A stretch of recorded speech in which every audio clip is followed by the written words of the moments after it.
Bonjour, donc bienvenue pour les personnes qui n'étaient pas là hier, bienvenue pour les personnes qui ont décidé de revenir, et puis bienvenue tout court. Nous attaquons donc les deuxièmes journées, comment êtes-vous arrivé là. Donc nous avons le plaisir d'accueillir ce matin donc l'équipe, une partie de l'équipe, cette équipe, de Cheval Insertion, qui est maison d'enfants, mais ils vont se présenter mieux que ce que je ne peux le faire ce matin. Donc dans la présentation, donc si vous avez des questions de la même manière, vous n'êtes pas obligé d'attendre que ce soit terminé pour intervenir. Vous pouvez, je vous amènerai le micro et on peut être aussi dans l'échange au fur et à mesure. Je vous remercie, à tout à l'heure. Bonjour à tous, nous sommes toujours contents d'être ici, n'est-ce pas, mes collègues, nos collaborateurs. Souhaitons donc une longue vie à cette rencontre, à cette démarche. Nous tenons à remercier les partenaires, ceux qui ont organisé ces deux journées, parce que c'est du temps passé et c'est un investissement humain, tout en ne sachant pas si ça va vraiment, si la mayonnaise va prendre. Voilà, nous sommes donc Cheval Insertion est une maison d'enfants à caractère social, une petite structure, et nous œuvrons dans le cadre de la protection de l'enfance. D'accord. Nous accueillons 13 jeunes, 7 qui sont placés en internat, 3 en placement éducatif à domicile ou dans les familles, et puis 3 contrats jeunes majeurs dans les appartements aux alentours du royaume ou dans le royaume. Alors, afin de vous présenter au mieux notre MEX, nous allons vous inviter à visualiser notre site internet, une petite vidéo, comme ça que vous mettrez dans l'info de Cheval Insertion. Lumière. Stop. Ouais, Stop. Stop, lumière. Stop.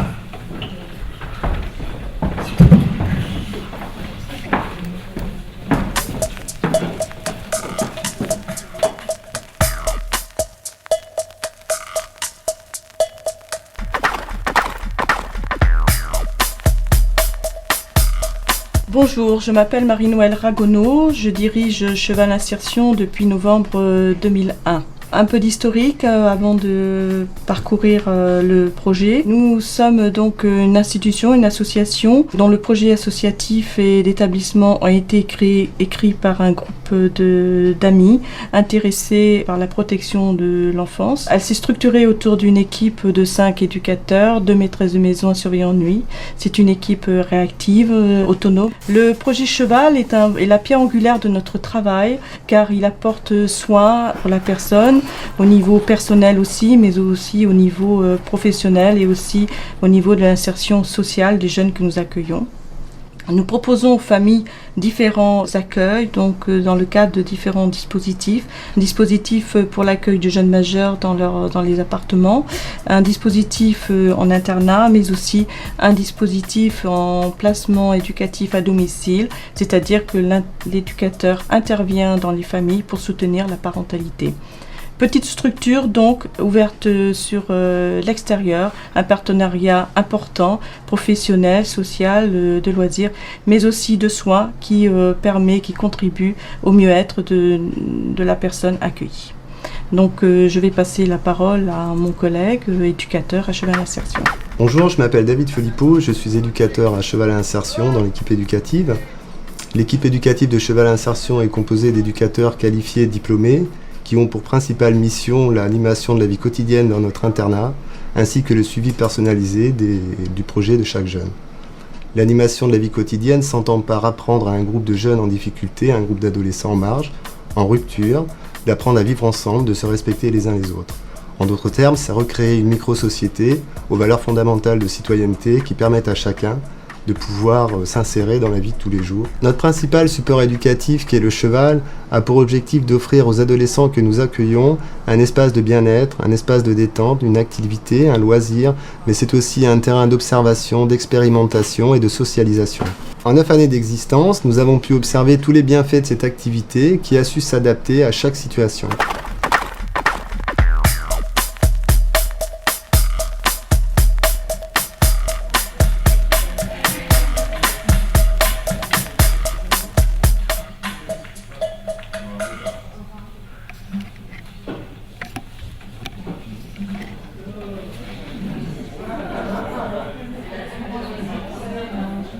Alors, ça vous donne envie de venir, hein. Donc au mois de juin l'année prochaine, il y a deux dates, ce site a été créé en 2010. Aujourd'hui, on a fait des travaux importants de restructuration, surtout au niveau de la partie administrative. Donc tous les bureaux sont au-dessus des box. Donc, et la partie où vous nous voyez dans le bureau éducateur, c'est une partie qui est transformée en hébergement pour les filles. Donc en bas, on a un hébergement pour les filles et en haut, un hébergement pour les garçons. Voilà. Alors, comment Cheval Insertion est né? Il est né dans l'initiative. Je suis issue du milieu du cheval. En fait, dans mon cursus professionnel, j'ai fait un DEUC de droit, j'ai fait aussi un DUT de commerce et après je suis partie dans les chevaux. Bon, les chevaux, c'est vraiment une passion, c'était vraiment une passion pour moi. Et au cours des années d'exercice, en tant que monitrice d'équitation, puisque j'ai créé le centre équestre, c'est moi qui l'ai créé, je me suis aperçue que l'activité cheval pouvait prendre du sens pour des enfants qu'on accompagnait dans le cadre de randonnées ou de cours, des enfants de milieux défavorisés. Donc, ayant fait un peu le tour de ma vie professionnelle au centre équestre, on peut dire, j'ai voulu monter une structure d'accueil pour des enfants en difficulté. Alors au départ, j'avais pensé créer un lieu de vie, donc intégrer les enfants dans la famille, et poussé par les conseillers techniques PJJ, Protection judiciaire de la jeunesse, et Conseil général, ils m'ont dit non, vous allez créer un établissement. Donc ces personnes-là ont été quand même très soutenantes dans le projet. Donc parce que ce projet était un projet, une petite structure dotée d'une âme et avec une ambiance assez familiale. Hein. Donc voilà, donc en 2001, on a ouvert nos portes, on est passé en CROSM. Ça, à l'époque, c'était ça, c'était le CROSM. Donc on a ouvert nos portes et tout au début, on n'était que 3 salariés. Il fallait monter en charge progressive déjà. Bonjour, je m'appelle Marie-Noëlle Ragonneau, je dirige Cheval Insertion depuis novembre 2001. Un peu d'historique avant de parcourir le projet. Nous sommes donc une institution, une association dont le projet associatif et l'établissement ont été écrits par un groupe d'amis intéressés par la protection de l'enfance. Elle s'est structurée autour d'une équipe de 5 éducateurs, 2 maîtresses de maison, un surveillant de nuit. C'est une équipe réactive, autonome. Le projet Cheval est la pierre angulaire de notre travail car il apporte soin pour la personne, au niveau personnel aussi, mais aussi au niveau professionnel et aussi au niveau de l'insertion sociale des jeunes que nous accueillons. Nous proposons aux familles différents accueils, donc dans le cadre de différents dispositifs. Un dispositif pour l'accueil de jeunes majeurs dans les appartements, un dispositif en internat, mais aussi un dispositif en placement éducatif à domicile, c'est-à-dire que l'éducateur intervient dans les familles pour soutenir la parentalité. Petite structure donc ouverte sur l'extérieur, un partenariat important, professionnel, social, de loisirs, mais aussi de soins qui contribue au mieux-être de la personne accueillie. Donc je vais passer la parole à mon collègue éducateur à Cheval Insertion. Bonjour, je m'appelle David Philippot, je suis éducateur à Cheval Insertion dans l'équipe éducative. L'équipe éducative de Cheval Insertion est composée d'éducateurs qualifiés diplômés qui ont pour principale mission l'animation de la vie quotidienne dans notre internat ainsi que le suivi personnalisé du projet de chaque jeune. L'animation de la vie quotidienne s'entend par apprendre à un groupe de jeunes en difficulté, un groupe d'adolescents en marge, en rupture, d'apprendre à vivre ensemble, de se respecter les uns les autres. En d'autres termes, c'est recréer une micro-société aux valeurs fondamentales de citoyenneté qui permettent à chacun de pouvoir s'insérer dans la vie de tous les jours. Notre principal support éducatif, qui est le cheval, a pour objectif d'offrir aux adolescents que nous accueillons un espace de bien-être, un espace de détente, une activité, un loisir, mais c'est aussi un terrain d'observation, d'expérimentation et de socialisation. En 9 années d'existence, nous avons pu observer tous les bienfaits de cette activité qui a su s'adapter à chaque situation.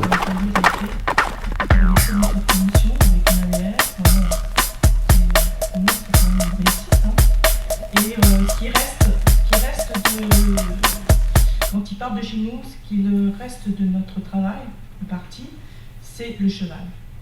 Parce qu'on a fait des points avec des partenaires et ben oui, ils parlent du cheval. Même ceux qui ne sont pas forcément intéressés ou on ne sent pas, disait, la fibre équestre, ils parlent du cheval. Donc c'est vraiment un outil très très intéressant. C'est un outil d'évaluation aussi, comme dit la vidéo. Hein. Ça nous permet, lorsque le jeune arrive, de voir où il en est, de poser ses valises aussi. Hein. C'est une activité occupationnelle, c'est aussi un sport. Donc tout ce qu'il y a autour, tous les apports bénéfiques du sport sont là, quoi. Hein. Voilà. Donc en mars 2007, il y a eu cette loi sur la réforme de la protection de l'enfance et on a été sollicité par le Conseil général pour créer des placements éducatifs à domicile. Alors je reviens un petit peu sur le partenariat avec les familles, parce qu'au départ, ce partenariat avec les familles était vraiment uniquement la compétence de l'ASE. On nous plaçait le jeune, nous on s'occupait que du jeune, après ce qu'il voulait qu'on fasse. Et la compétence du travail avec les familles, c'était l'ASE. Donc on s'est un petit peu battu pour dire, attendez, on est avec le jeune, on est aussi avec la famille, quoi. On est en lien régulier avec elle. Donc petit à petit, à force de jouer un peu des coups des franches, on a commencé vraiment à travailler avec la famille. En 2008, une formation action est venue sur Royan, formation action au sociogénogramme avec le docteur Lemaire. Moi j'ai participé un petit peu au départ de cette formation, et puis comme j'étais en formation directeur niveau 1 à l'Institut de Mêlée, j'ai donné le témoin à une éducatrice qui s'appelle Mademoiselle Divé Sandrine, qui n'est pas là aujourd'hui, mais elle m'a laissé un petit mot pour vous parler d'elle. Et pendant 2 ans, elle a fait cette formation action. Donc, aujourd'hui, on a introduit donc, tout ce qui est concept de micro-concertation autour du travail avec les familles. Et puis aussi, on a introduit dans la mission, dans le protocole d'admission, ce sociogénogramme. J'espère que j'ai bien oublié. Et est-ce que vous voulez un petit mot sur la protection de l'enfance en Charente-Maritime, un petit peu. Le contexte départemental dans lequel s'est inscrit donc notre MEX. La Charente-Maritime est classée 38e au département de la France métropolitaine. Sa population augmente globalement plus vite que la moyenne, soit une évolution supérieure de 4 points à la moyenne nationale et de 3 points à la moyenne régionale, et représente 35% de la population régionale. La proportion d'habitants relativement importante dispose de faibles revenus. Cependant, il existe une forte disparité entre les terres et le littoral. 49% des ménages fiscaux sont non imposables, identiques à la moyenne régionale. En ce qui concerne l'AH et le RSA, la part des bénéficiaires de ces minima sociaux est supérieure en Charente-Maritime par rapport à la moyenne nationale. Les jeunes ménages sont particulièrement en difficulté. 26% ont des revenus inférieurs à 1 000 €. En ce qui concerne l'offre en matière de soins et de prise en charge psychiatrique de la Charente-Maritime dispose d'un taux d'équipement global en psychiatrie générale plus faible qu'au niveau régional et national. En revanche, le taux d'équipement en psychiatrie infanto-juvénile est supérieur à la moyenne nationale. Cette offre est inégalement répartie dans le département, puisque le nord du département est très très bien doté en structures psychiatriques, etc. Mais par contre le sud c'est vraiment Jonzac, je ne sais pas si ça... On aurait dû mettre une carte. Alors, en Charente-Maritime, les activités du département liées à la mission de prévention et de protection de l'enfance sont largement déconcentrées dans les services de proximité sous la responsabilité des délégués territoriaux par délégation du président du Conseil général. C'est un peu classique. La majorité des professionnels de l'ASE, du service social et de la PMI sont positionnés dans les délégations territoriales. Ils sont encadrés techniquement et hiérarchiquement par les délégués territoriaux adjoints en lien avec la conseillère technique du pôle de service aux populations. Certaines activités sont assurées de manière centralisée par la DEFAS, qui par ailleurs pilote et anime la politique départementale de prévention et de protection de l'enfance et de la famille.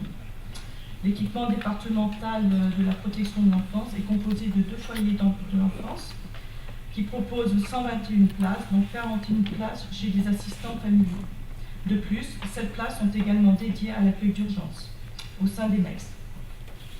Ce sont les 533 assistants familiaux employés par le Conseil général qui offrent la grande majorité de places d'accueil dans le département. Le reste de l'offre est assuré par le secteur associatif. Sur les 255 places en hébergement des MEX, seules 177 places sont des places en internat, soit à peu près 70%. Le nombre et le profil des enfants confiés sont plus de la moitié, 1211, sont confiés au Conseil général par mesure judiciaire ou dans le cadre d'accueil provisoire. Depuis 2010, les placements sont en constante augmentation, plus 6,8%.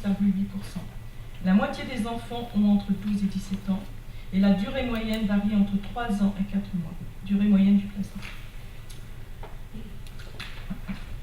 Oui, il y a une chose qui est importante, c'est de dire que 31% des enfants confiés à l'ASE sont des enfants qui sont reconnus par la MDPH. Pas tout à fait la moitié, mais c'est pas mal. Ainsi, donc, le département se caractérise également par la dominance de l'accueil familial sur l'accueil en établissement. Près de 69% d'enfants sont confiés ou hébergés en famille d'accueil. Alors, je pense que le financement oblige aussi. C'est surtout les enfants jusqu'à 12-13 ans. Après la préadolescence, adolescence, ça pose problème en famille d'accueil. Donc, ils sont assez orientés sur les MEX. Alors, je vais vous présenter le petit message que m'a laissé Sandrine Divet, donc, qui a fait la formation à la clinique de concertation. Alors, elle dit « Si j'étais présente à Lille, voici comment je me présenterais. Je suis actuellement éducatrice spécialisée dans la maison d'enfants à Cheval-Insertion. Je suis salariée de la MEX depuis sa création en novembre 2001. J'ai débuté en contrat emploi jeune en tant qu'assistante de vie, puis j'ai intégré l'IRTS de Poitiers, où j'ai obtenu mon diplôme de moniteur éducateur, et j'ai ensuite validé mon diplôme d'éducateur spécialisé par validation des acquis en octobre 2010. En 2008, la directrice de la MEX me propose de m'inscrire dans une formation se déroulant sur la commune de Royan, dans un établissement scolaire. C'est là que je découvre les grands principes de la clinique de concertation. Cette formation-action est composée de 10 séminaires de 2 jours, se déroulant sur 2 années, de septembre 2008 à juin 2010, animés par Jean-Marie Lemaire. Le réseau royannais y est largement représenté, éducation nationale, assistance sociale, psychiatrie, etc. Ces 2 années de formation-action ont facilité l'accès à une définition meilleure du réseau royannais, mais surtout à l'amélioration de la qualité du service rendu auprès des personnes en prenant le temps de travailler ensemble. Le partenariat est primordial dans une prise en charge. Prendre le temps de travailler ensemble, c'est finalement faire gagner du temps dans certaines situations. Ces 2 années m'ont permis d'avoir une approche différente du travail avec les familles, d'élargir ma vision du travail d'accompagnement de la famille. Ce qui se disait venait incarner des choses dans mes pratiques professionnelles, tout faisait sens. Grâce à cet apport formatif, ma pratique professionnelle a évolué au bénéfice de l'institution, mais aussi pour les personnes accueillies. Par cette formation, j'amène une ouverture nouvelle à l'institution LAMEX et mieux repérée dans le réseau, le travail de partenariat est renforcé. Jusqu'à l'an dernier, j'essayais d'utiliser mes compétences liées à cette formation en réunion d'équipe dans mon quotidien professionnel. Le travail d'équipe au sein de la structure est dynamisé par les apports bénéfiques de cette formation. Avec l'arrivée des prises en charge à domicile, équivalent du SAPMN dans le Gard, le travail avec la famille prend de l'importance. Je développe mon savoir-faire en m'appuyant sur l'approche de la clinique de concertation. Suite à cette formation-action, le constat était unanime. Le partenariat existe, mais il faut continuer à améliorer le travail de partenariat sur Royan. Le travail de chaque professionnel est trop cloisonné, ce qui met un frein à certaines prises en charge. J'ai pu identifier des interlocuteurs qui, au fur et à mesure des rencontres, se sont avérés avoir des préoccupations communes aux miennes, à savoir comment faire perdurer sur le territoire royannais ce groupe de professionnels ayant participé à ces 2 années de formation, et surtout, Comment ouvrir ce groupe à d'autres professionnels décontenancés par certaines situations? Partant de ces interrogations, ces professionnels et moi-même, nous nous sommes constitués en comité de pilotage afin d'élaborer une réflexion autour de ces préoccupations. Il était composé par différents représentants du réseau ONE, délégués adjoints à la délégation, un chef de service d'un CHRS, une assistante sociale, etc. Le rôle de ce comité est de recueillir les besoins émergents du travail en partenariat sur le territoire, de créer une dynamique favorable au travail de partenariat sur le territoire, de définir les objectifs du projet, de définir le contenu et les modalités de rencontre, d'évaluer le projet, d'envisager la pérennité de ce projet. Nous nous réunissons à plusieurs reprises pour réfléchir ensemble aux deux grands axes du projet, comment continuer le travail enclenché durant ces 2 années et comment élargir ce groupe de professionnels. L'idée retenue est celle de créer un groupe de travail qui va permettre aux professionnels décontenancés par une situation de se rencontrer, d'échanger et de partager régulièrement, de ne plus se sentir seuls dans une situation déconcertante. Nous utiliserons l'outil principal de la clinique de concertation qui est le sociogénogramme pour permettre à chacun de retracer les allées et venues de la famille et des professionnels dans le réseau. Alors, le groupe Famille Réseau, vous avez ici des petits dépliants si ça vous intéresse, s'adresse aux professionnels et bénévoles des champs du soin, de l'éducation et du contrôle, dont les pratiques habituelles ne sont plus satisfaisantes face à certaines situations.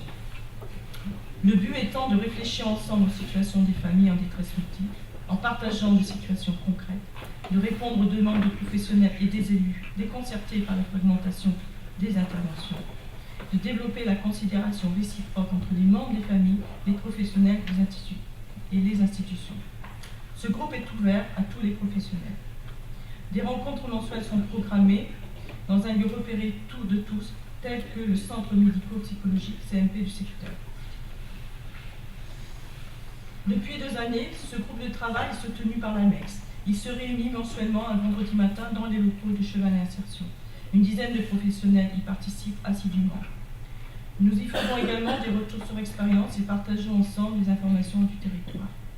Dans l'AMEX, les pratiques professionnelles ont pris une nouvelle dynamique, une nouvelle dimension suite à la visite de la communauté de Coste. Mon collègue vous en parlera un petit clin d'œil. J'ai participé en décembre et en janvier dernier à un module de formation à la pratique du sociogénogramme avec Floriane, qui m'a permis de renforcer mes compétences dans l'élaboration et la pratique de cet outil. Et depuis février, je suis en formation à la clinique de concertation sur Paris.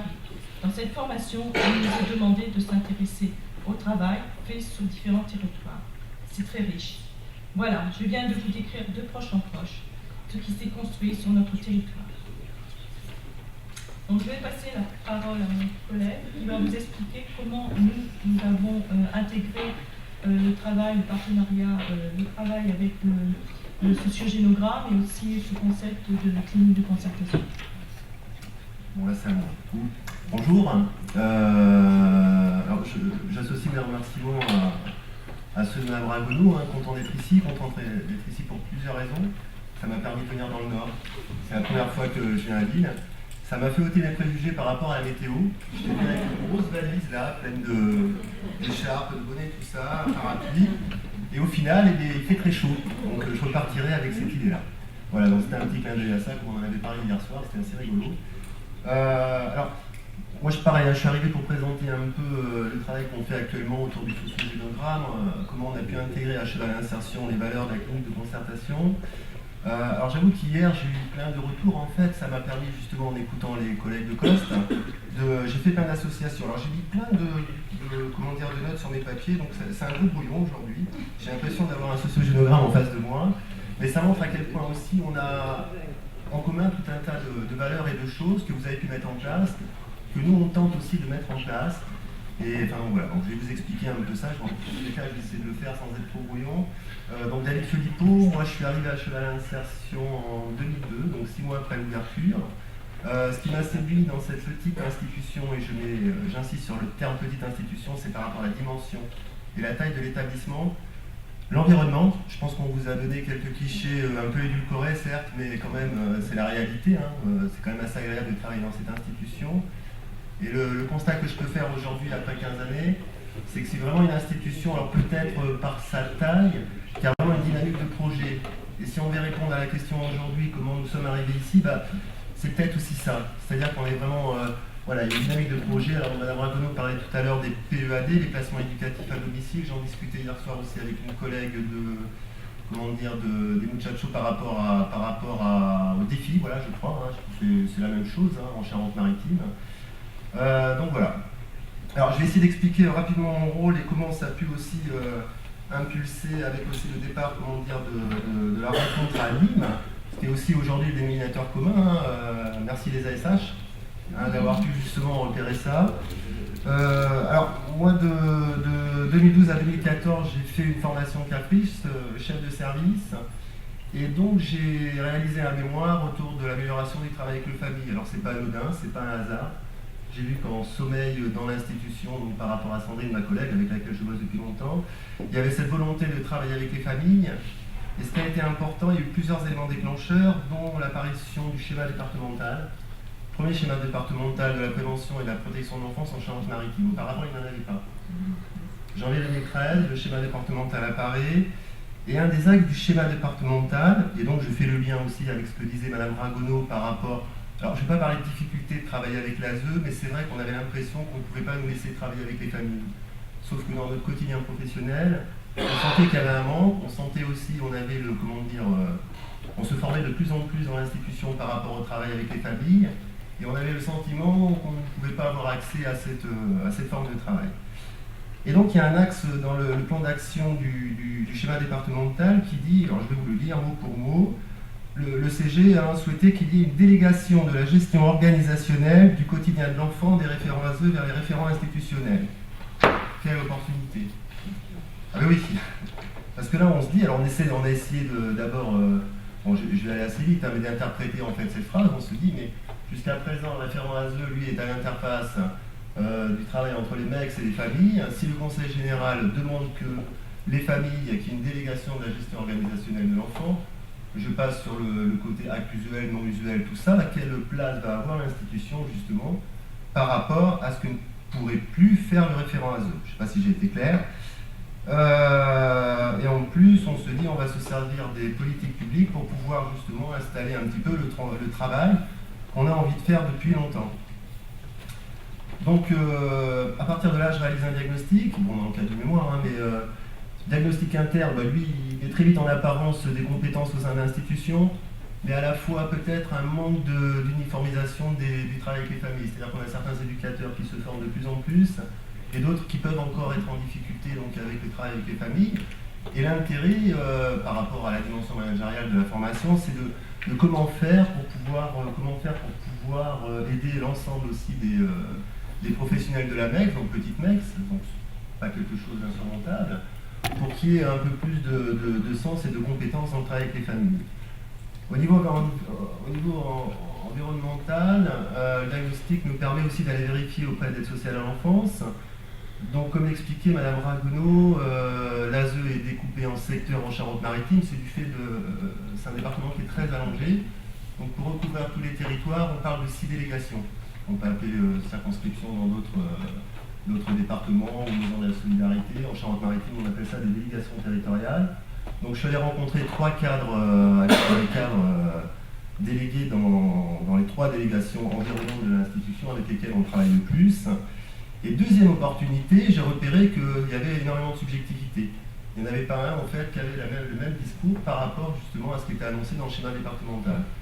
Donc à partir de là, bon là je la fais un peu rapide aussi, on s'est dit si les politiques publiques nous proposent de travailler plus dans la globalité de la situation de l'enfant, au bout d'1 an et demi, on s'aperçoit qu'au sein du Conseil général et des délégations, ils n'ont pas pu encore mettre ça en place, et bien nous on va leur proposer tout simplement une forme de travail.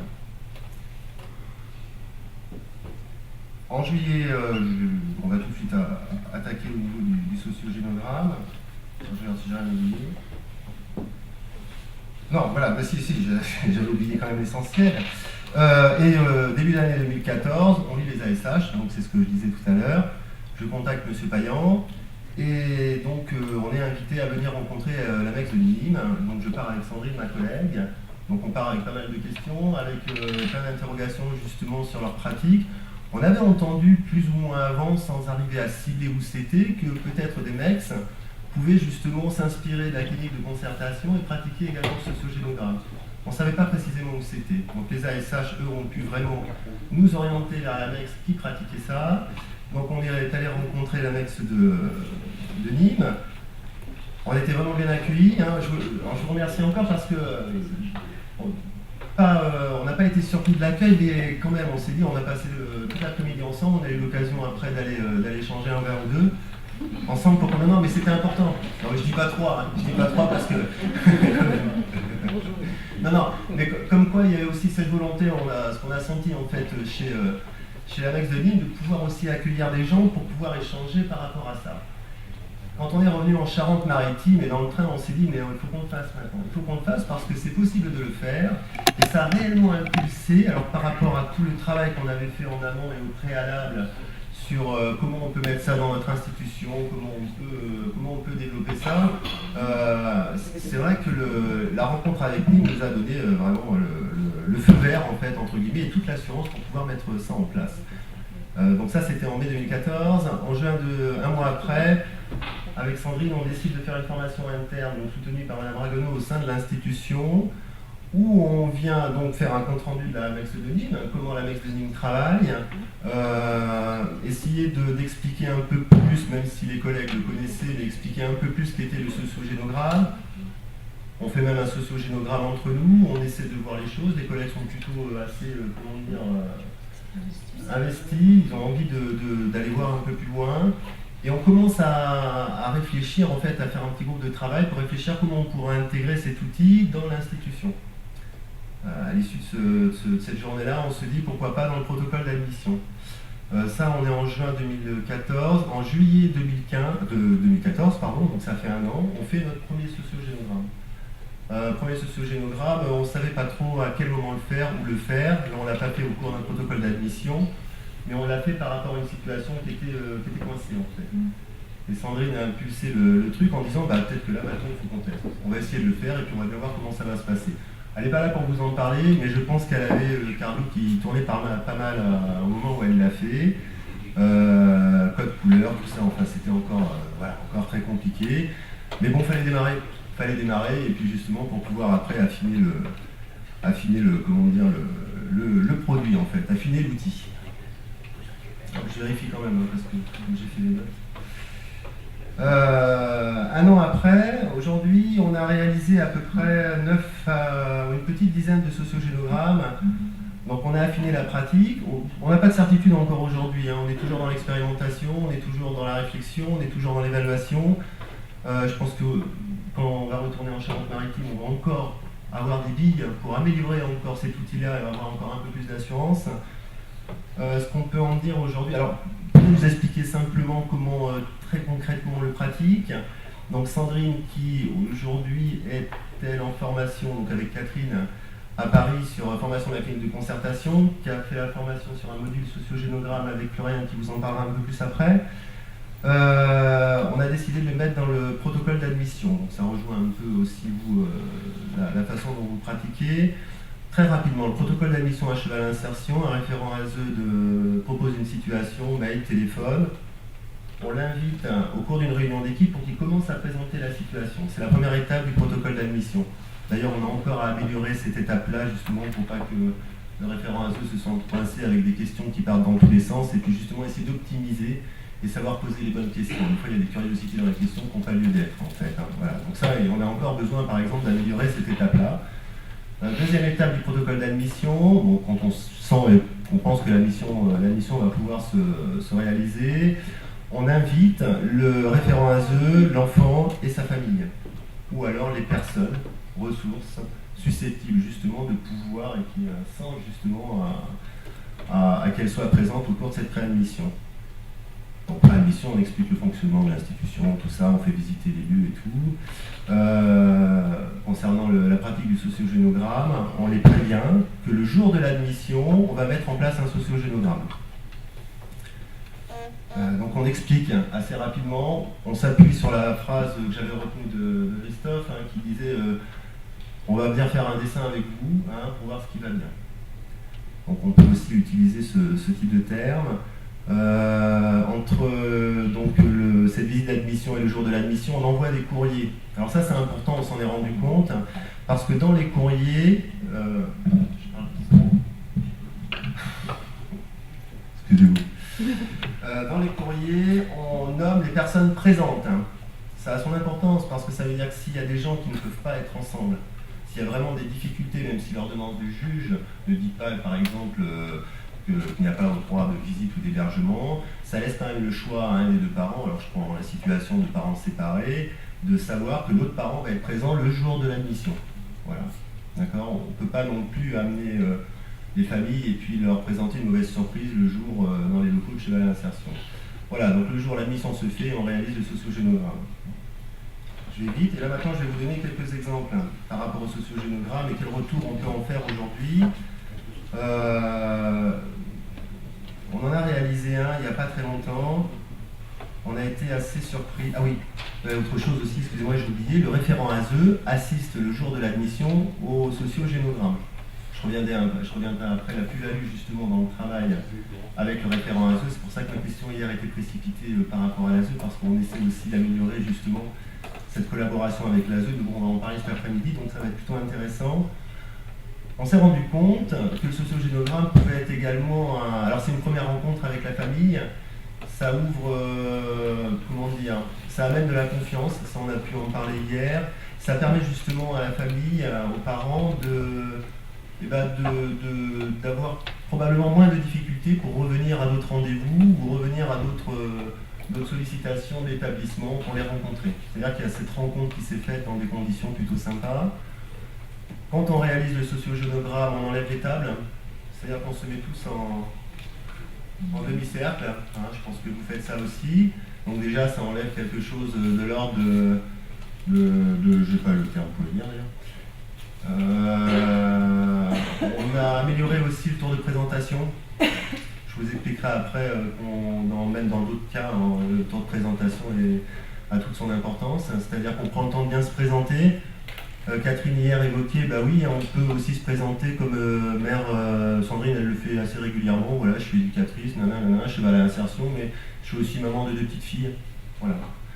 C'est-à-dire qu'on essaie de trouver un équilibre. Je ne dis pas qu'on va se mettre au niveau de la place de la famille, parce que ça c'est impossible, on le sait tous, il y aura toujours une position de verticalité entre les travailleurs sociaux et la famille, de par l'histoire, de par toutes les difficultés.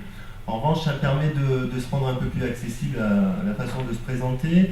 Et quand tous les professionnels se sont présentés, ça permet à la famille justement de se présenter d'une façon beaucoup plus facile. Donc ça, on l'a appris et je vous expliquerai tout à l'heure aussi dans d'autres domaines. Quelques précautions aussi. On explique que s'il y a des choses qu'ils n'ont pas envie de dire, on ne va pas les chercher plus loin. Voilà, on va faire avec ce qu'ils peuvent et ce qu'ils veulent nous donner, sans pouvoir aller fouiner dans des endroits où ça pourrait faire mal, et surtout qu'ils n'hésitent pas à nous arrêter à un moment donné si ça dérange. Ce qui a évolué aussi dans la pratique du sociogénogramme, les premiers temps, Sandrine le réalisait toute seule, donc elle faisait à la fois les crayons et l'animation. On s'est aperçu aujourd'hui, on a testé de pouvoir le faire à plusieurs. C'est-à-dire que Sandrine, elle, qui maîtrise beaucoup plus l'animation et le concept du sociogénogramme, elle ne fait que l'animation et Florian et moi-même, on a tendance maintenant à prendre des stylos. Voilà. Alors, parfois il y a un effet aussi de co-animation, on peut rebondir comme ça, mais ça enrichit. On s'est aperçu que ça enrichissait beaucoup plus justement l'animation du sociogénogramme. Et Sandrine, elle disait qu'elle était beaucoup plus concentrée, lucide, et c'était beaucoup plus facile pour elle de faire cette animation-là. Et la formation étant, c'est vrai qu'elle est en train de j'ai employé le terme expertise, j'y mettrai des guillemets, mais voilà, il y a une expertise avec la formation qui fait que son animation est aussi de plus en plus fine. Alors, on n'est pas sur des versants thérapeutiques, on vient chercher tout ce qu'on peut faire autour d'éducatif, mais voilà. Oui, alors donc je revenais sur je fais des allers-retours des fois, comme ça. Je revenais sur quelques exemples de sociogénogramme. L'autre jour, on a accueilli une jeune fille, Laura, donc dans le protocole d'admission, elle l'a fait comme ça. On a invité les 2 parents, courrier, on les avait prévus, on n'a vu que la maman, il semble, sur le rendez-vous de préadmission. Et le jour de l'admission de la jeune fille a été accompagnée par la psychologue de l'ASE, et la maman est arrivée un peu en avance, une maman mais vraiment en détresse multiple, avec une alcoolisation assez massive, une maman vraiment pas bien du tout. Le papa ne devait pas venir, c'est pour ça que la maman est venue, et le papa au dernier moment est venu. On s'est tous retrouvés sur la terrasse de Cheval à l'Insertion. La psychologue nous a regardés avec des yeux comme ça, en nous disant, elle ne nous l'a pas dit parce que tout le monde était là, mais vous êtes en train de faire une grosse connerie. On a été un peu gênés par rapport à ça, on a bien senti qu'elle était très mal à l'aise. Et là, elle nous dit, mais il faut savoir que la semaine dernière, ça s'est très mal passé dans le cabinet du juge. C'est-à-dire qu'il y a vraiment eu un conflit entre le papa et la maman, parce que bon voilà, un papa et maman séparés, avec des gros conflits au sein du couple. Et là, elle est la psychologue, en train de nous faire comprendre que, attendez, vous faites n'importe quoi.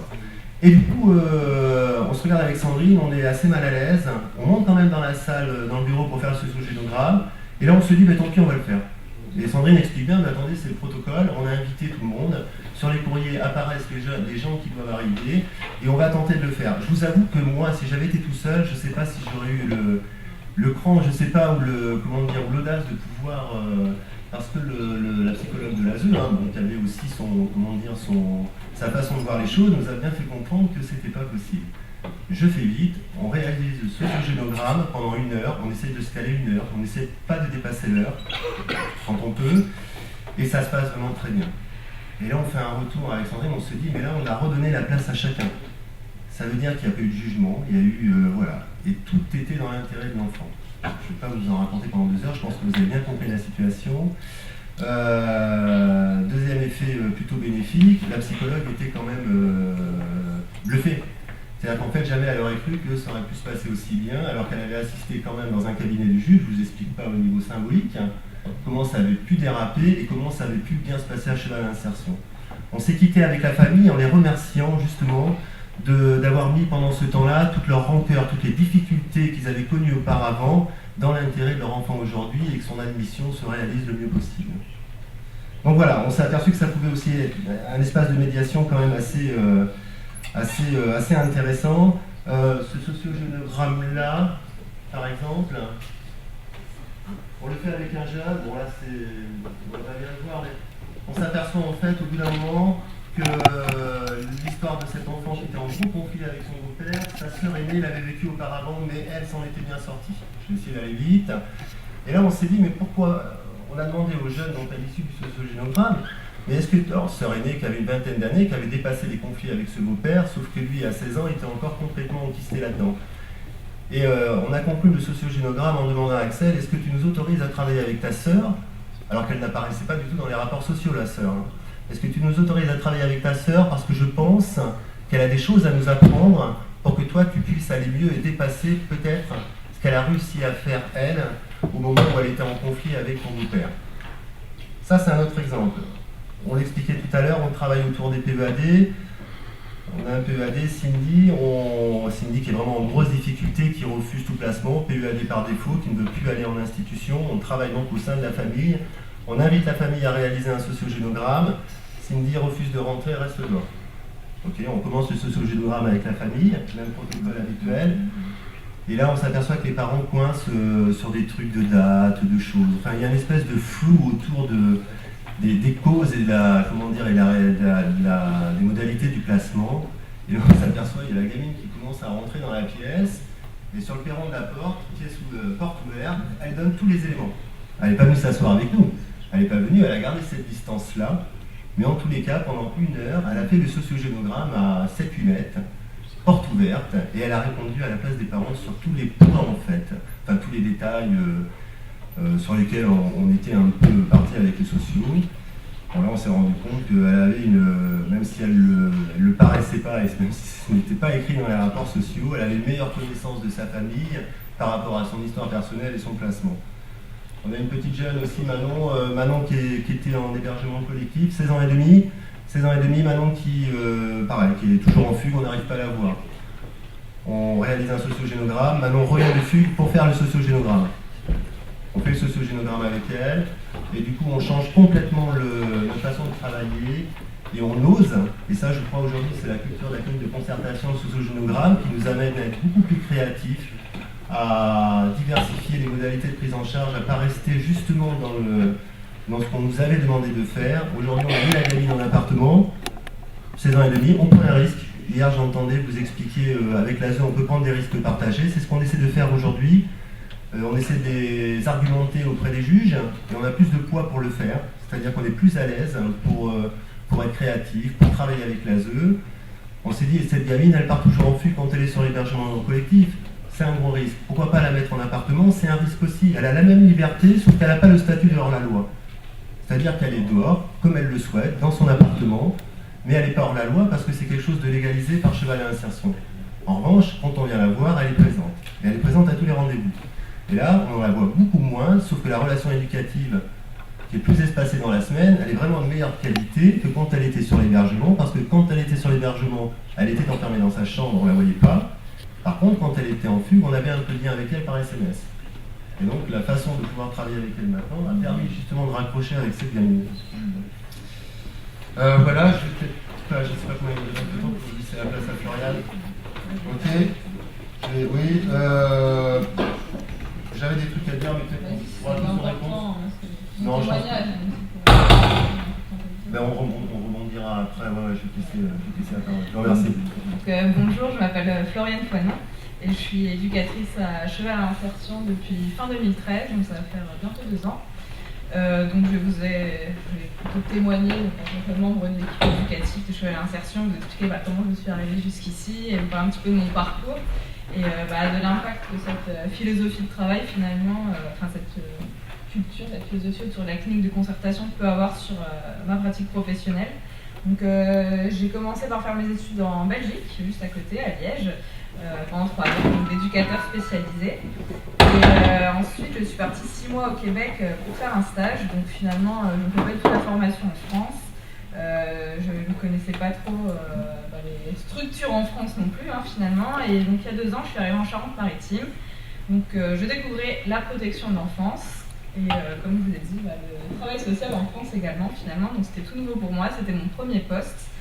Donc c'est là que mon témoignage, je pense, va différer un peu celui de mes collègues ou même du vôtre, parce que finalement je suis une toute jeune éducatrice et j'ai pas connu toutes les difficultés dont j'entends parler au niveau de l'ASE, du travail avec les familles, etc. Et finalement, je suis arrivée à Cheval Insertion et j'étais directement immergée dans cette pratique et finalement ça correspondait à mes valeurs professionnelles. Donc comme l'a dit David, en juin 2014, l'année dernière, il nous a fait une petite formation en interne concernant le sociogénogramme et la clinique de concertation. Donc c'est à ce moment-là que on l'a découvert en équipe et ça m'a vraiment parlé parce que justement en Belgique, on parlait beaucoup de tout ce qui était la systémie, contextuelle, etc. Ce qui, par mes collègues, apparemment ne connaissaient pas trop ces notions justement. Donc ça m'a vraiment parlé, ça faisait écho à mes propres valeurs que j'avais déjà pu acquérir durant ma formation et puis durant mes années précédentes. Donc je m'y suis vraiment intéressée et parce que pour moi c'est important rendre la famille acteur au cœur du dispositif, ça collait à la peau finalement le Cheval à Insertion et ça donnait du sens à mes pratiques professionnelles également. Donc par la suite, j'ai eu la chance d'aller à Pau au mois de décembre avec ma collègue Sandrine dont on vous parlait tout à l'heure, en formation donc avec le docteur Lemaire. Donc c'était la formation sur le sociogénogramme. Donc ça m'a permis de m'approprier un peu plus l'outil, parce que quand Sandrine et David nous en ont parlé, finalement c'était une petite initiation, donc ça restait flou, parce que le sociogénogramme, faut le comprendre, il faut le pratiquer et c'est assez complexe. Donc du coup, ça m'a permis d'être beaucoup plus à l'aise avec l'outil et d'affiner la réflexion autour de ça, parce que c'est tout un travail de réflexion et de philosophie autour de ce travail. Et donc avec Sandrine, on a pu en faire, en pratiquer et s'entraîner pour l'animation. Ça, c'est assez complexe. Je vous avoue que je ne me sentirais pas capable d'animer un sociogénogramme pour l'instant. Donc on a notre collègue Sandrine qui s'en charge très bien pour le moment. Donc voilà, donc ensuite retour à Cheval à Insertion. Donc comme l'a dit David tout à l'heure, j'ai eu la chance de pouvoir pratiquer le dessin du sociogénogramme. Donc c'est vrai qu'au début ça fait un petit stress, hein, je vous le cache pas, j'étais pas très à l'aise parce qu'on a peur de se... Et finalement, c'est cette place face à la famille qui est intéressante, je trouve, c'est que pour réussir, on a tous besoin les uns des autres, que ce soit les professionnels, la famille, et puis on se retrouve sur un même pied d'égalité, c'est ça qui est intéressant. Et donc malheureusement, j'ai pas été beaucoup là ces derniers mois, donc j'ai pas pu en faire énormément, donc je vais en faire un ou deux des sociogénogrammes. Donc voilà, et puis c'est vrai qu'on voit la relation, même au niveau avec les familles, avec les jeunes, est complètement différente, et on se rend compte que en l'intégrant à notre protocole d'admission, le jeune, c'est pas du tout la même façon que si on connaissait depuis un mois, et comme je vous parlais du fait qu'on ne savait pas trop à quel moment placer le sociogénogramme, si on faisait l'admission un mois après, etc. Voilà, donc ça... Bon, après, c'est des pratiques qu'on ajuste encore au fur et à mesure. Et... je vais faire rapidement, on n'a pas trop de temps. Oui, donc tout ça pour dire au final, ça a des résultats donc, avec les familles, avec les jeunes, mais également sur l'équipe finalement, parce que cette pratique, ça instaure un dynamisme dans notre équipe. Donc on s'investit, moi c'est une certaine motivation autour de ce projet qui entraîne encore d'autres projets finalement. On en même encore hier après-midi, hier soir, on a plein d'idées qui fusent avec tous les échanges, etc. Donc c'est vraiment très très riche. Hier vous parliez de plaisir professionnel. Voilà, pour moi c'est ça, j'ai de la chance. Donc voilà, on a accès à la formation aussi grâce à Madame Ragonneau et ça nous permet d'évoluer dans nos pratiques sans cesse. J'ai fini l'école il y a 2 ans et je continue, j'arrête pas, on continue tous. C'est vraiment moteur dans notre structure et voilà, puis ça nous met au travail avec les familles, avec les professionnels et entre nous. Je terminerai comme ça nous met au travail, on continue de travailler. Dynamisme. Je vais finir sur un mot. Alors, si on veut juste faire une petite conclusion, les perspectives de travail objectives, j'ai l'intention de former l'ensemble des personnels. C'est comme vous l'avez fait à COS. Il faut aussi qu'on se considère comme je pense qu'on est un établissement pilote sur la Charente-Maritime. Et on veut étendre le réseau quand même. Je fais partie du groupe de directeurs de MEX sur la Charente-Maritime. Donc je commence à diffuser l'information. Et je pense que les 2 journées là, qu'on propose en juin l'année prochaine sur Vaillant va dynamiser ce secteur. Ensuite, continuité de participer aux journées d'études. Donc c'est bien engagé déjà. Et puis optimiser donc, la pratique du sociogénogramme à des temps clés.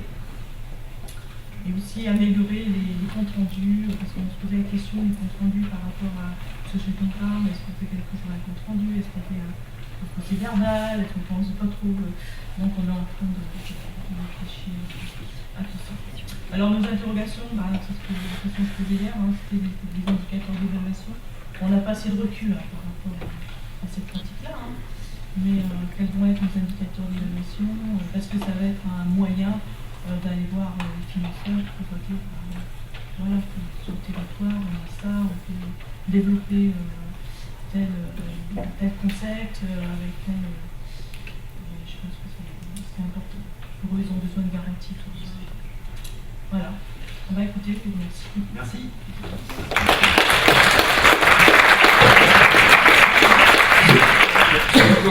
Peut-être pas tout à fait fini de parler, puisque je pense qu'il y a des questions dans la salle, j'en suis même persuadé. Les attentes des clowns, en fait, c'est ça. Intéressé pour les clowns. Posez des questions un peu quand même, s'il vous plaît. Oui, j'en ai en réserve au cas où. Moi, j'avais une question sur les réactions des gens de l'ASE. Les premières réactions, en tout cas, quelques réactions, juste pour voir un peu comment, quand ils sont mis à cette place-là et comment ils sont déconcertés, comment ils vivent ces expériences-là, quel retour, quel travail ça a pu permettre, ça m'intéresse. Ouais, je vais répondre. On a demandé, avant de venir ici, à un collègue de l'ASE, justement, alors lui, il a eu la chance, c'est une délégation de Royan, qui est donc aussi le secteur que nous, qui est venu et qui a déjà réalisé 3 sociogénogrammes. C'est-à-dire qu'en fait, en gros, il nous a déjà fait 3 admissions. Et d'ailleurs, dans la dernière admission, on lui a demandé, mais pourquoi vous placez à cheval l'insertion? Mais parce que vous faites un sociogénogramme. Non, mais je plaisante pas. Hein. Et lui, il dit, très concrètement, on s'en est servi pour évaluer un peu le travail qu'on pouvait faire avec lui. Lui, il dit, j'apprends plein de choses. J'apprends plein de choses. Et je ne les lis pas dans les rapports, mais par contre, c'est la famille qui m'aide. Parce qu'eux n'arrivent pas à avoir ces mêmes informations sans ce support quand ils travaillent avec eux au sein du domicile. Alors moi, je ne suis pas pour gratiner l'ASE. Ils ont 35 situations, j'ai déjà fait un stage à l'ASE. Ils sont très malmenés en ce moment sur le Conseil général de la Charente-Maritime, ils galèrent. Donc il faut aussi travailler avec ça. Ce qu'on veut leur faire comprendre, c'est pas prendre leur place, justement, mais c'est travailler avec eux, éviter la subjectivité, et pouvoir justement partager les mêmes objectifs. Et notamment, cet éducateur-là nous a dit, à l'issue du sociogénogramme, on peut dessiner ensemble les mêmes objectifs. C'est-à-dire qu'on peut à la fois voir évidemment la même problématique et à la fois justement travailler sur les mêmes ressources.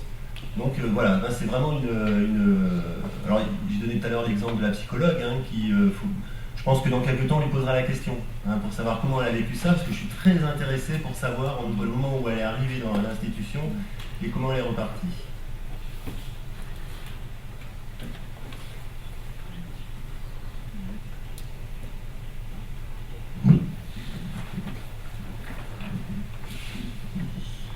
Moi, en fait, c'était juste une remarque à destination aussi de l'auditoire, c'est-à-dire qu'en fait, en écoutant votre présentation, je me disais que dès le démarrage, c'est-à-dire un individu, avant qu'elle soit directrice d'une MEX, est passionné par le cheval, si j'ai bien compris, met en place un centre équestre, etc.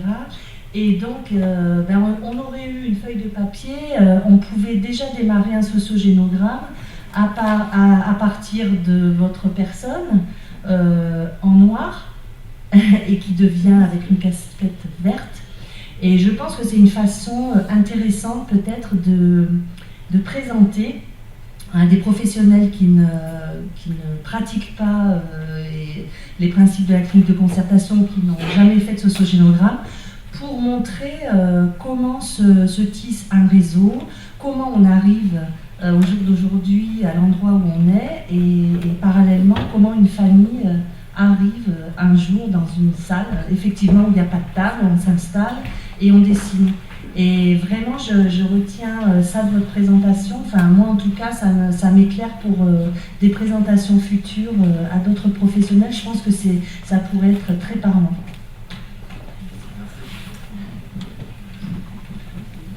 J'avais peut-être juste une petite dernière question avant la pause. Du coup, c'est moi qui l'ai.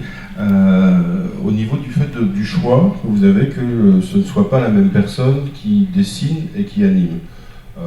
Nous, c'est vrai qu'on a le choix, nous, que ce soit au contraire la personne qui dessine, qui anime, en se disant que les feutres ralentissent et permettent de ne pas se laisser emmener trop vite là où la famille pourrait nous emmener, etc. Ou que nous, d'être tentés d'être dans l'interprétatif trop vite.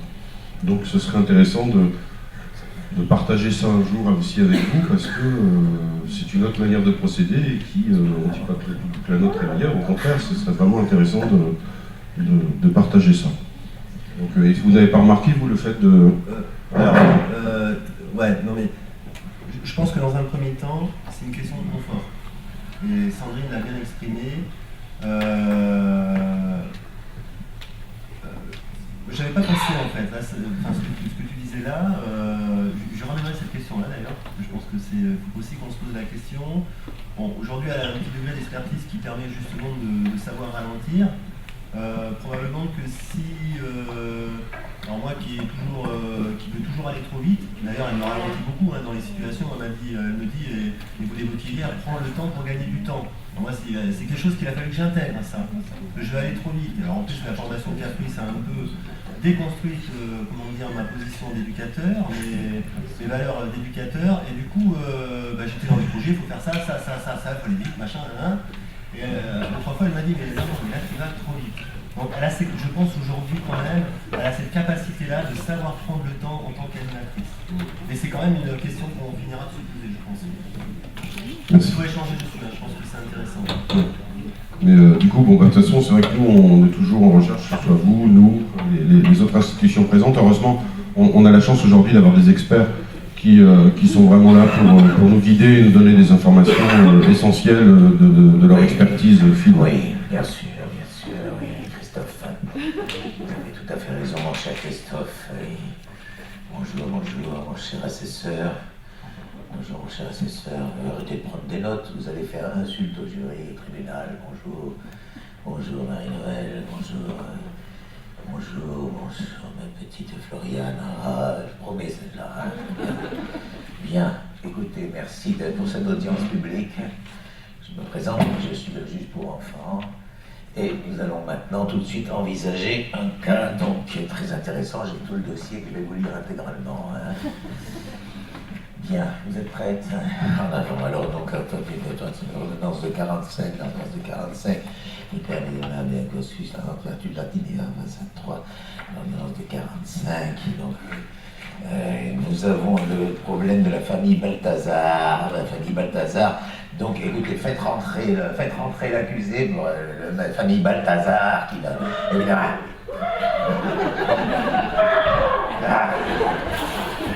Ça ne m'étonne pas. C'est vraiment typique la famille Balthazar. Non, mais vraiment. Voilà. Et ce qu'on a à juger, notez au passage que Lucien, il sait très bien faire le cheval. C'est bien, Lucien, il sait très bien faire le cheval. C'est très bien. Qu'est-ce que t'en penses, Marie-Noël? Parce que Marie-Noël, elle connaît bien le cheval. Attention, il va ruer. Non mais attends, mais c'est quoi cette famille là, Balthazar? C'est quoi ça? Enfin, mais c'est comment on va arriver à gérer cette affaire-là? Il faut... Je vais t'envoyer dans une mex, moi, tu vas voir. Allez, coucher, mais qu'est-ce que quoi? Non mais, enfin, David, qu'est-ce que tu en penses? Tiens, Marie-Noël, vas-y, mais mate-le, mon Dieu, mate-le, enfin, mes assesseurs, à quoi vous servez, les assesseurs? Mais elle est fatiguée, là. Tu es fatigué, tu veux pas le battre. Pourtant, tu sais pas comment faire avec les chevaux, mon Dieu. Mais tu vois l'ordonnance de 45, tu la vois l'ordonnance de 45, tu la vois l'ordonnance de 45, tu la vois l'ordonnance de 45, c'est ça l'ordonnance. Ça fait du bien. Oh, ça fait du bien. Et passe-moi la mec. Hein? Qu'est-ce qu'il y a? Quoi? Passe-moi la mec. La mec, oui. Attention. Je vais prendre une décision de placement. Tiens, je te place! Voilà! C'est bon? Oui, ça va? Tiens, je crois qu'il vaut mieux. Je sais pas ce qu'en penserait la psychologue. On fait un sociogénogramme ou pas? Non, c'est trop dangereux. On va au casse-pipe, là. Si on fait un sociogénogramme, là, dans ce cas-là, faut pas faire un sociogénogramme. oui, ça me reprend. Ah oui, ça le reprend dès que je dis. Non, c'est... Je vais tenter de changer de méthode. Oui, ce serait bien. Non, parce que c'est crevant, la première méthode était... Donc j'enlève mon chapeau et je prends mon chapeau de David. Hein? Ouais, vas-y, fais entrer. Alors je prends le chapeau de David. C'est bien ça, c'est ton chapeau de... Ah, mais la psychologue dit non, ne le fais pas, tu vas en gaspiller, il ne faut pas le faire. Si, je vais le faire avec Sandrine, on va le faire avec Sandrine. Hein? On va le faire avec Sandrine. Ouais. Voilà. Ça va déjà un peu mieux, hein. Le fait qu'il ait été convoqué, qu'on lui ait prévenu, et tout ça, comme j'ai pu dire, regardez, déjà, vous voyez? Et puis déjà le chapeau. Ça va, Balthazar? Non, parce que il faut qu'on leur explique pourquoi Balthazar. Oui, que je vais faire plus tard. Et Marie-Noël? Voilà, c'est ça. Elle s'appelait Marie-Noël. Je m'appelais Jean Balthazar. J'étais la fille du Père Noël. J'étais la fille du Père Fêtard. Elle l'appelait Marie-Noël. Elle l'appelait Jean. Allez! rien à voir avec la choucroute. Mais bon, mais ça fait du bien quand même. Ça fait marrer. Ça nous a fait marrer cette histoire. Bon, alors oui, reprenons. Alors, on va au casse-pipe, je les ai prévenus, on a fait la visite des lieux, tout va bien. Et là, il est venu à la réunion. Et là, bon, je redoute un peu ces ruades du papa, hein, c'est ça? Bon, ça fait réminiscence. Regardez, je vais faire le lien.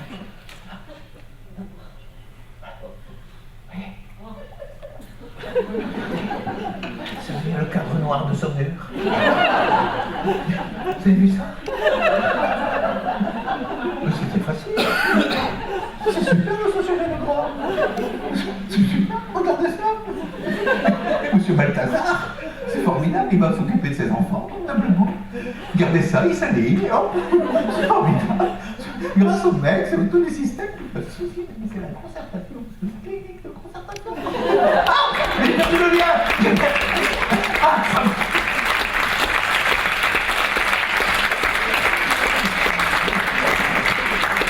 Merci, messieurs les experts. Décidément, effectivement, ils sont vraiment très surprenants. Du coup, merci beaucoup. Alors, je ne sais pas s'il y a peut-être quelque chose que vous dire. Ah, j'ai oublié. Sinon, on part en pause. C'est l'heure de la pause? Oui, sinon, c'est l'heure de la pause, mais on peut... Oui, probablement qu'on a oublié des choses après. Mais... Ce sera l'occasion de se revoir. Voilà. Ça sera l'occasion de se revoir et de faire mûrir les questions qu'on aura pas pu avoir et qu'on n'aurait pas pu dire tout le monde. Peut-être probablement faire des thèmes pour l'année suivante. Je ne vais pas tous dire d'un coup parce qu'après on va pas pouvoir se revoir. Merci beaucoup, en tout cas, de la présentation. Donc, je propose qu'on se retrouve un petit peu avant 11h, hein, puisque il est 25, le temps d'un café, de ce que vous voulez. A tout de suite, merci beaucoup.